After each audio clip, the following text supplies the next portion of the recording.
محمد نبی او ګلبدین نایب د افغانستان په لوبډله کې دوه سینیئر لوبغاړي دي چې د ریټایرمنټ هیڅ اراده نه لري که چیرې دوی ریټایر کېدای نو دغه نړیوال جام د دوی لپاره یو ښه موقع وه چې دوی باید ریټایرمنټ د شلاوريزې لوبډلې نه اخیستی وای. نو د کینیډا په وړاندې اخري لوبه وه چې هلته د کینیډا یو لوبغاړي ریټایرمنټ هم واخیستو. نو د ټولو نظر دا و چې کېدای شي نبي راشي او دی هم ریټایرمنټ اناونس کړي، خو داسې هېڅ قسم فیصله د نبي د طرف نه رانله. نو د دغه مقصد دغه ده چې دوی دواړه د 2024 نړیوال جام کې هم لوبېدل غواړي او کېدای شي 2028 شلاوریزه نړیوال جام کې هم دوی دواړه ځان لوبول غواړي. موږ د دغو دواړو لوبغاړو نه ریټایرمنټ ولې غواړو، ولې موږ دا تمه لرو چې دا دواړه ریټایرمنټ واخلي؟ وجه یې دا ده چې په دغه نړیوال جام کې هیڅ فایده د دغو دواړو لوبغاړو مخ ته راونه رسېده.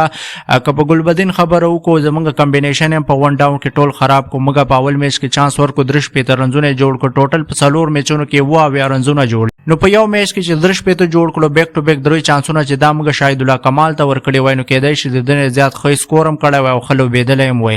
محمد نبي په دغه ټول نړیوال جام کې نه مخ ته سکور جوړ کړو، ټوټل 18 رنزونه زما په نظر باندې جوړ کړي دي او په آخري لوبه کې چې هېڅ معنی هغه لوبه نه لرله، هلته 4 وکټې واخیستې او ځان یې نور هم مخې ته اماده کړو چې مخې ته به زه نور هم لوبېږم، زه ینګ یم. نو داسې که چیرې اپروچ وي د افغانستان لوبډلې سختې فیصلې نه کوي، دا لوبغاړي د ټیم نه وباسي نو ځوان لوبغاړي به مزید ضایع کېږي، ځوان لوبغاړو ته به چانسونه نه برابرېږي. نو که چیرې همدغسې دا لوبډله روانه وي نو بیا به یو نړیوال جام کې هم زما په نظر باندې تاسو سمی فاینل یا سوپر 8 ته کوالیفای ونه کوي. که دغسې کرکټ روانو د افغانستان په لوبډله کې د راشد خان په کیپټنسۍ کې.